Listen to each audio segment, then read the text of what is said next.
our next speaker, Ishan, is a fourth-year computer engineering student. Okay, previously, he worked in the Silicon Valley company Rocketfuel, which is, by the way, ranked 22nd on Forbes, for about a year when he was working at Stanford. His passion lies in amalgamation of technology. Yes, I can't spell.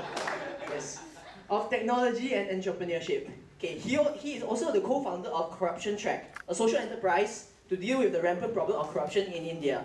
He loves to travel and meet new people. Okay, so presenting the topic, fighting corruption in India, one click at a time.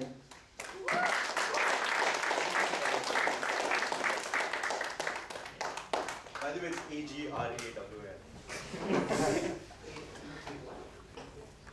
Hey guys, so I'm Ishan, I'm from NUS. I'll be talking to you today about corruption and how we plan to fight it one click at a time. So is it really a problem worth talking about? Is it really a big problem? Well, according to a map by Transparency International, it is a big problem. The more red on the map means more corruption, yellow means less corruption. So you can see most of the countries in the world are actually ridden with corruption. Now in this sea of red, there is this one country which is close to my heart, India. I've grown up there 18 years of my life, and I've actually experienced corruption firsthand many times. I always felt sad and felt I could do something about it. Now India is a big country. There are over 1 billion people, and the poor have paid 160 million USD in bribe per year. With all the scams and bribes, India has lost over 20 trillion since its independence in corruption. Over 50% of the Indians have experienced corruption firsthand. Now, is anyone doing anything about it? Yes.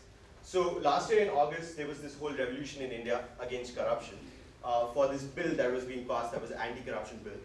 People came out on the street in millions. It was a totally peaceful movement without any kind of violence. People also took on to social media, and students were an integral part of the movement. So they came out on the streets. They started. They joined the movement from colleges and schools. There's code on the side. And technology was a big part of the movement as well. So there was a system which was set up, at which you can call and leave missed calls to show your support for the movement. 250 million calls were received as of September 6th by this group called India Against Corruption. A lot of NGOs joined the movement. So Janagraha started I Paid a Bribe, which to set the market price for corruption. And fifth pillar came up with the zero rupee note, which is a symbol of not paying bribe, refusal to pay bribe.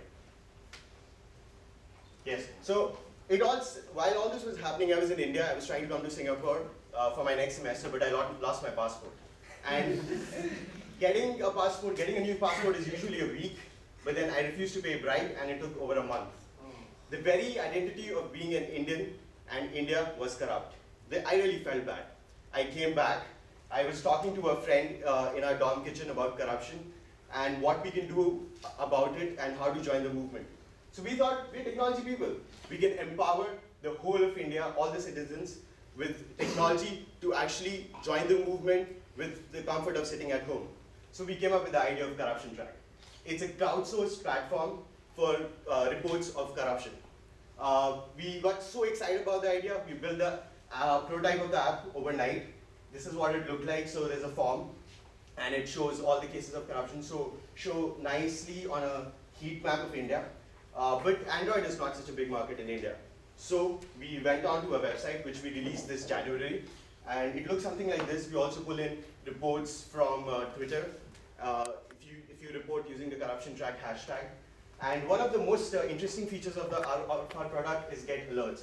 So anyone, journalists, cops can set up alerts and know of the recent cases of corruption that are happening in their areas.